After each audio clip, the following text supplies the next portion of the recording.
Hey folks, this is Kalani. Patch 12.1's release date has finally been revealed. It goes live on August 11th, with Season 2 starting up on August 18th. But with so much content coming in the new patch, it's important to know what becomes available right away and what we have to wait for. So we're going to go through the patch and the season release schedule. There are also some last-minute class adjustments, which include quite a few nerfs for the highest performing specs right now, and with patch 12.1 almost here, we have our first sighting of patch 12.1.5, and that should pop up on the PTR to start its testing cycle very soon. We also have some information about Classic Plus, otherwise known as Project Camelot, and we may see a beta test for that new Classic experience sooner than we thought. Now before we jump in, be sure to hit up that like button and subscribe so you never miss another video. Let's kick things off with this week's round of class buffs and nerfs. There are actually still some massive changes in here despite the patch going live in just about a week's time. With it being so close, these may also be the last updates that we see before the tuning adjustments in Season 2.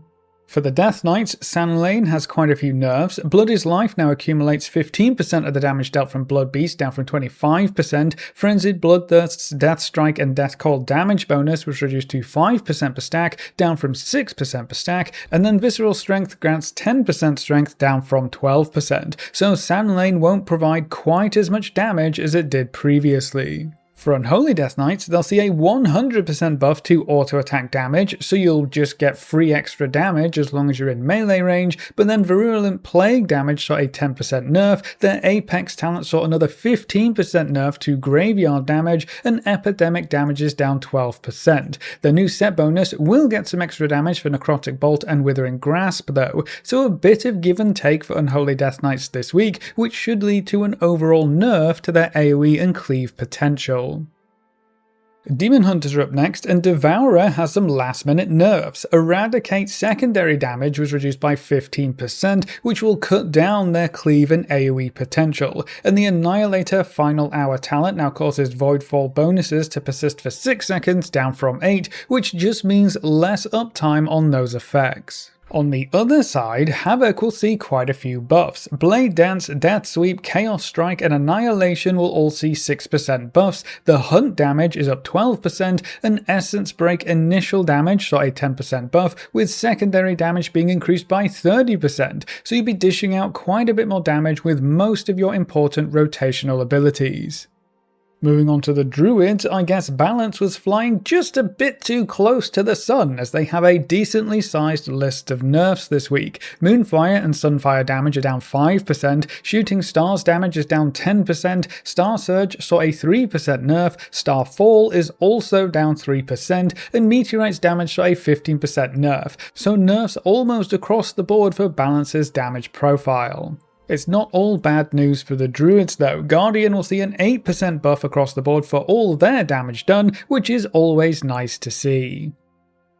Evokers are up next with quite a few changes for Devastation. Shattering Stars that are released from Eternity Surge due to Scintillation are now subject to Scintillation's 40% effectiveness multiplier, and the new 2-set bonus was nerfed into the ground, providing a 50% damage bonus to Shattering Star, down from 150%.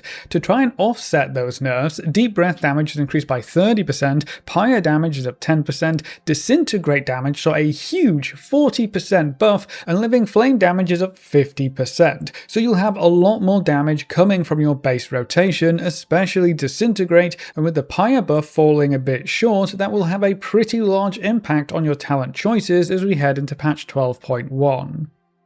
Hunters made the list this week with yet another nerf to Cobra Shot for Beast Mastery. I guess nerfing all the various talents and bonuses still wasn't enough, so Cobra Shot damage has been reduced by 20%. For Marksmanship, they'll catch a 5% nerf across the board for all damage and pet damage, with Explosive Shot seeing a huge 33% nerf on top of that.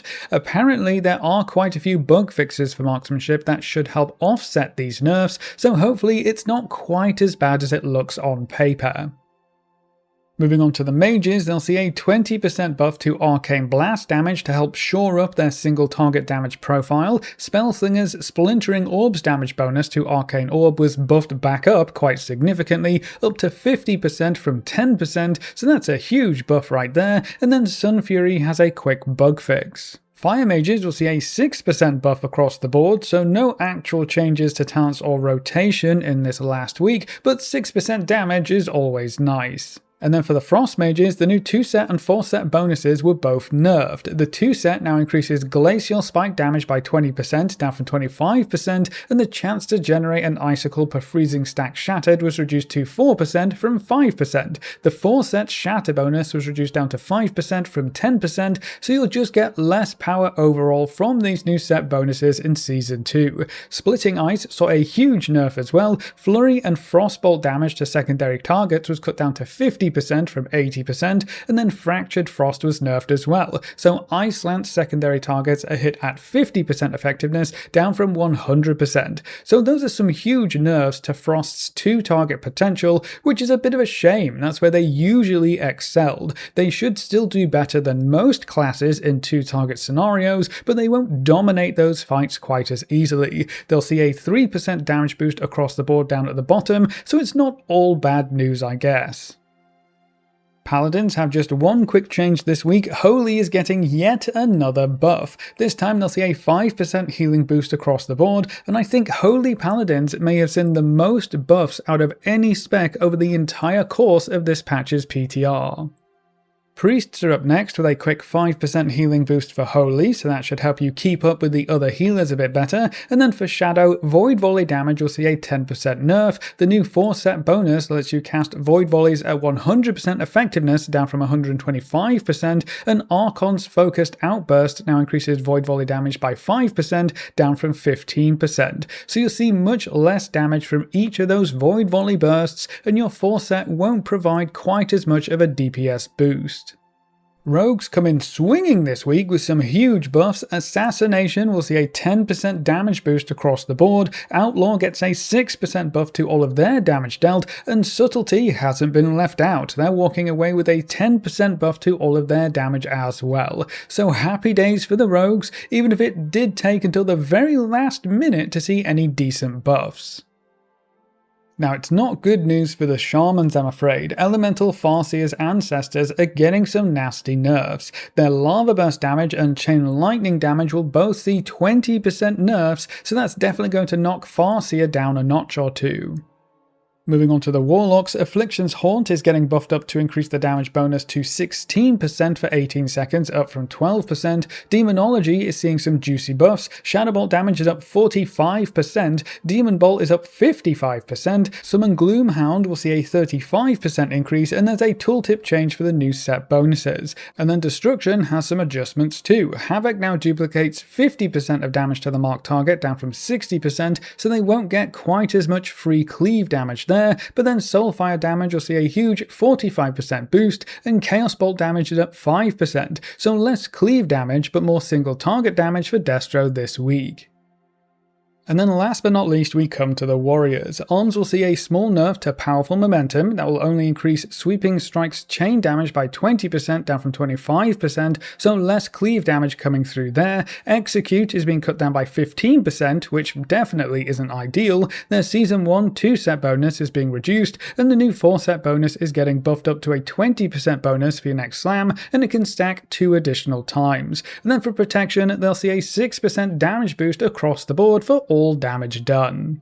That's all for this week's round of class buffs and nerfs, and these are probably the last major updates we'll see for the patch. The dev team might try and squeeze some more tuning in at the very last minute next week, and they've actually even done it on the Monday just before the patch goes live, so there is still a little bit of time. But the next major round of balance tuning changes will probably happen just before Season 2 starts for real.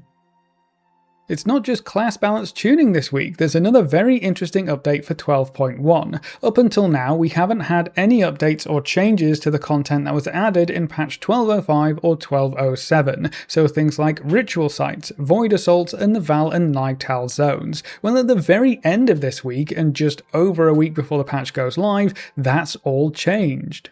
Void Strikes, Void Incursions, and the weekly quests tied to them will now give Season 2 Adventurer crests. Ritual sites will basically match their rewards to Season 2 delves on a tier-to-tier basis, which includes vault rewards from completing ritual sites and crest rewards from the end of your run. With them being capped at tier 6, this means you won't be able to get any champion gear or higher tiers of crests, but at least they're rewarding some Season 2 currencies now. And then even the Field Accolade gear boxes have also been updated, so you can now buy Season 2 Adventurer Warbound caches for 200 Field Accolades, or Season 2 Veteran gear boxes for 500 Field Accolades. Those will contain a piece of random gear and be bound on pickup. If you want to target a specific slot with Veteran gear, you can do, but that will set you back 750 Field Accolades per box you buy. So Field Accolades will actually be useful in Season 2, and I assume you'll still be able to loot them from the same sources, so I would hold on to Field Accolades if you have any left over. The Season 2 Veteran gear will be better than anything you can buy right now. So all of this content will reward Adventurer or Veteran gear in Season 2, which gives you more options towards the lower end of the gearing treadmill in the new season. But that also means if you ever go back to this content to farm achievements or cosmetic rewards, you'll also be gathering some somewhat useful currencies at the same time.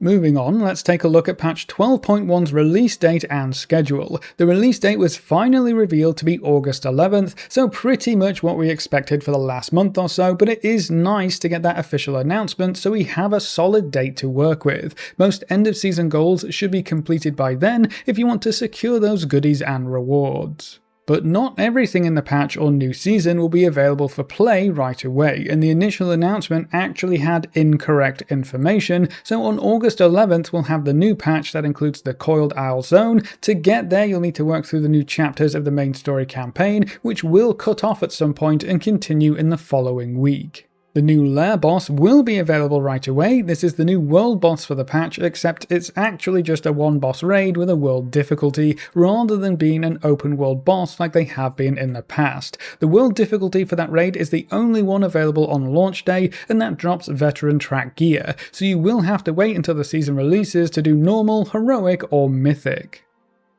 The new dungeon, the Altar of Fangs, will be available to play right away as well, and the Season 2 dungeon rotation will become active, so you can start learning these new dungeons on the lower difficulties. Only Heroic and Mythic 0 difficulties will be available in the first week of the patch. Heroic can drop Adventurer gear, so they're probably not worth focusing on, while Mythic 0 will drop 292 Champion track gear. The Mythic 0 dungeons will also have a weekly lockout for that initial pre-season week, so you'll only be able to clear each dungeon once before the season starts up, but these dungeons are one of the very few sources of champion gear in that first week of the patch, so they are definitely worth doing. The prey system will be available, but you'll only be able to complete normal and hard mode hunts, which offer adventurer gear and veteran gear respectively.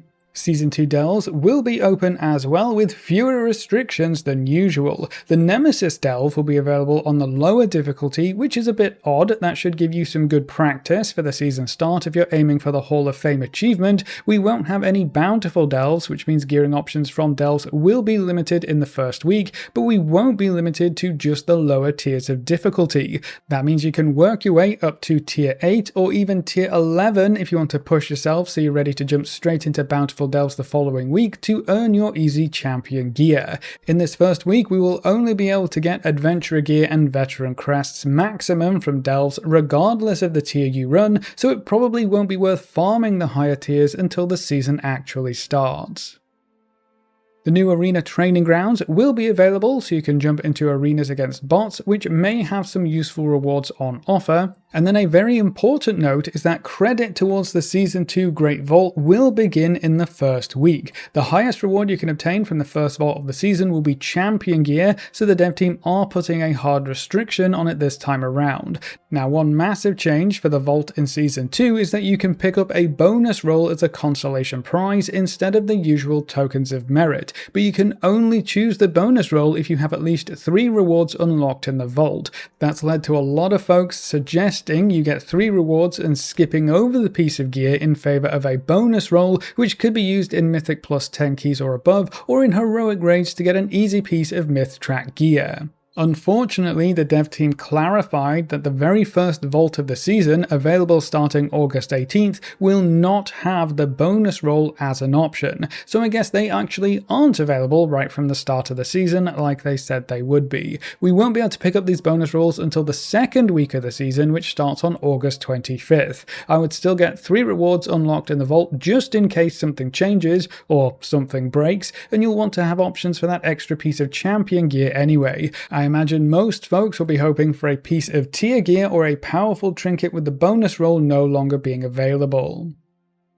So that's everything that will be available in the first week, and then pretty much everything else opens a week later on August 18th. So that includes the new raid, the Venomous Abyss, on normal, heroic and mythic difficulty all at once, so we won't see a heroic only week this season. The first wing of LFR opens up at the same time. This is also when Mythic Plus opens its doors, and with Mythic Raids opening right away, there shouldn't be any limitations on rewards or keystone levels that you can run. At this point, Mythic Zero dungeons drop back down to a daily lockout, so you can run each one every day if you really want to. PvP Season 2 will start up at the same time, letting you take part in all kinds of rated content. The rest of the Delve and Prey systems will open up, including the higher difficulty for the Nemesis Delve. This is also the week you'll need to kill the Nemesis on the higher difficulty all by yourself if you want to join the Delve Hall of Fame. You'll be able to jump into Bountiful Delves to earn easy champion gear with restored coffer keys, and you can take on Nightmare Prey hunts for even more champion gear.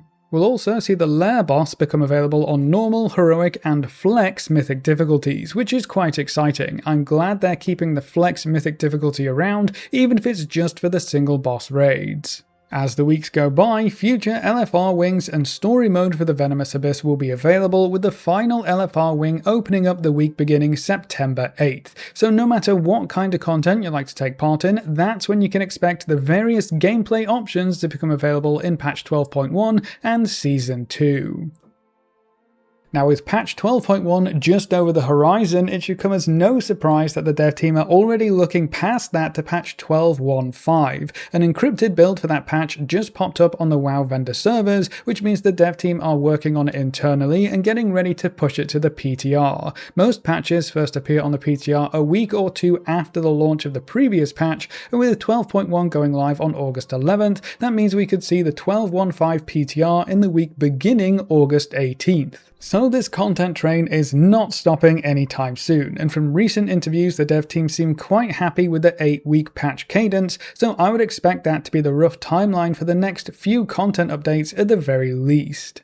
If you're curious what kind of content we'll see in 12.1.5, the roadmap from earlier in the year has this patch introducing labyrinths, a new raid, and new content and systems. The labyrinths are basically mega delves, a huge instance that you can explore at your own pace, on your own terms, and all by yourself if that's how you prefer to play. Valera should still lend you a helping hand, so imagine it as being just a huge, big delve that you'll probably need to tackle over multiple play sessions. With them being so large, I imagine they may end up having a weekly lockout, and they will probably have better rewards when compared to normal delves. We'll have to wait until the patch pops up on the PTR for more details.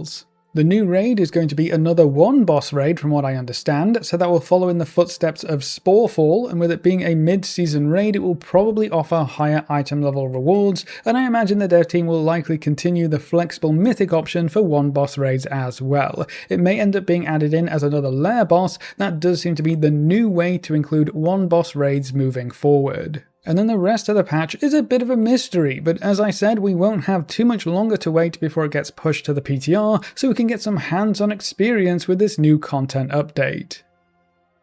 That's not the only new build that was pushed to internal dev servers though. A new build for patch 1.60 was pushed to the vendor 6 server, and if you haven't been following Classic news recently, patch 1.60 is tied to something called Project Camelot, which many believe to be the next iteration of WoW Classic or Classic Plus. We still have very little information about Classic Plus, except for the fact that the dev team are working on it. Last month, data miners found heroic and epic licenses tied to something called World of Warcraft Camelot, so whenever this game version releases, we can expect to have expansion packs with in-game goodies to unlock, and this also lends a lot of credibility to the Camelot name. So this build being pushed could mean the dev team are getting ready for some kind of testing period, either a closed beta test with limited invites, or it could get pushed to a PTR server to get tested like a regular patch or game mode. But with BlizzCon right around the corner, I think it's pretty safe to say we will likely see a playable version of this game mode for the folks who attend in person, and with this being our very first BlizzCon that we'll actually be attending, that makes me very excited. I haven't been too interested in the various restarts of Classic. I had a lot of fun when Classic first released and when Season of Discovery came around, but Classic Plus sounds like it could provide a good mix of that classic gameplay feel with actual new content to keep things interesting. Now, even if we don't get a playable demo or beta at the convention, we are sure to get at least some information about what changes the dev team are planning for Classic Plus and how they see the game mode evolving over time. Now, curiously, that new build was actually reverted on the Vendor 6 dev server a few hours after it appeared, and then a few hours after that, the internal 2 server was updated with that new 69014 build. I don't know enough about these internal servers to tell you the significance of that, but it seems like the push to the Vendor 6 server may have happened a bit early if they pulled it back as quickly as they did, so perhaps we were supposed to be kept in the dark about this build and project a bit longer. Either way, we should find out what Classic Plus entails at BlizzCon in September, and we could see a playable version at the convention with a closed beta or testing period shortly afterwards. So if you've been waiting for a new and improved version of Classic, rather than just another rehash of the same old game, keep your eyes peeled. We should have some big updates very soon.